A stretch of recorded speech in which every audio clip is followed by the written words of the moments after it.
गांव में एक गरीब किसान रहता था। नाम था सुखीराम।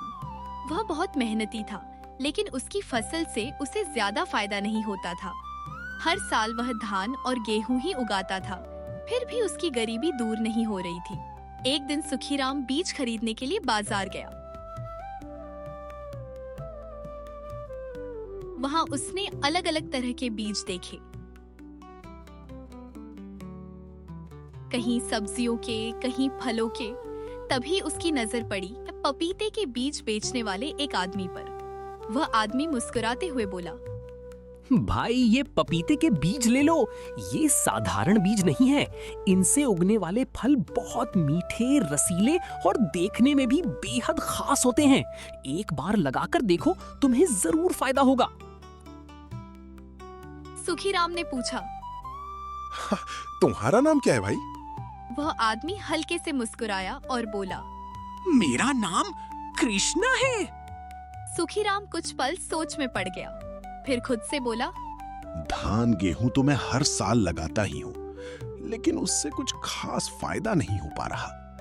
क्यों ना इस बार कुछ नया करके देखा जाए। शायद किस्मत बदल जाए और थोड़ा अच्छा लाभ मिल जाए। उसने पपीते के बीज खरीद लिए और घर लौट आया। शाम को उसने परिवार के साथ खाना खाया और आराम किया। अगली सुबह वह जल्दी उठकर खेत गया और उन पपीते के बीजों को सावधानी से बो दिया। अब हर दिन वह उन बीजों की देखभाल करने लगा। पानी देता, मिट्टी ठीक करता और रोज जाकर देखता कि कोई पौधा निकला या नहीं। सुखीराम बहुत खुश हुआ। धीरे धीरे सारे पौधे अच्छे से बढ़ने लगे। लेकिन तभी कुछ अजीब हुआ। एक पौधा बाकी सबसे अलग था। वह बाकी पौधों से ज्यादा तेजी से बढ़ने लगा। दिन दिन उसकी ऊंचाई बढ़ती जा रही थी। सुखीराम रोज उसे देखता और हैरान होता, ये पौधा इतना तेज कैसे बढ़ रहा है। कुछ ही दिनों में वह पौधा बहुत ऊंचा हो गया। फिर उस पौधे पर एक फल आया। बाकी पेड़ों पर भी फल थे, लेकिन इस पौधे का फल हर दिन बड़ा होता जा रहा था। धीरे धीरे वह इतना बड़ा हो गया कि पूरे खेत में सबसे अलग दिखने लगा। सुखीराम की हैरानी बढ़ती जा रही थी। यह बात पूरे गांव में फैल गई। लोग दूर दूर से उस बड़े पपीते को देखने आने लगे। कोई कहता, अरे ये तो सच में कोई चमत्कार लगता है। इतना बड़ा और अनोखा पपीता मैंने अपनी पूरी जिंदगी में कभी नहीं देखा। आखिर ये खबर राजा तक पहुंची। राजा खुद उस पपीते को देखने आया। जैसे ही उसने वह विशाल पपीता देखा, वह भी आश्चर्यचकित रह गया।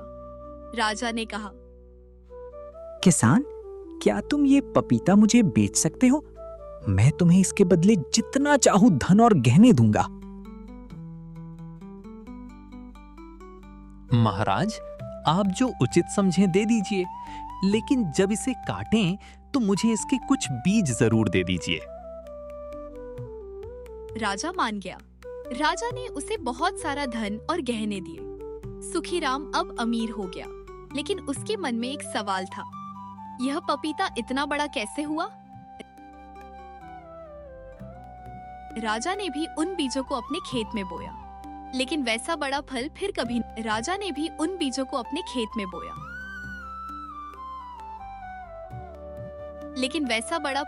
कभी नहीं उगा। सुखीराम ने भी कोशिश की, लेकिन उसे भी वैसा फल नहीं मिला। सुखीराम फिर से बाजार गया, उस आदमी को ढूंढने जिसने उसे बीज दिए थे, लेकिन वह कहीं नहीं मिला। उसने एक व्यापारी से पूछा, कुछ महीनों पहले यहाँ एक आदमी पपीते के बीज बेचता था, वो कहाँ गया?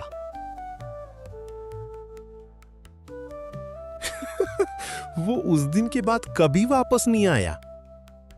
सुखीराम ने ध्यान से चारों तरफ देखा। जहाँ वह आदमी बैठा था, वहीं पीछे एक भगवान कृष्ण का मंदिर था। सुखीराम की आंखें भर आईं।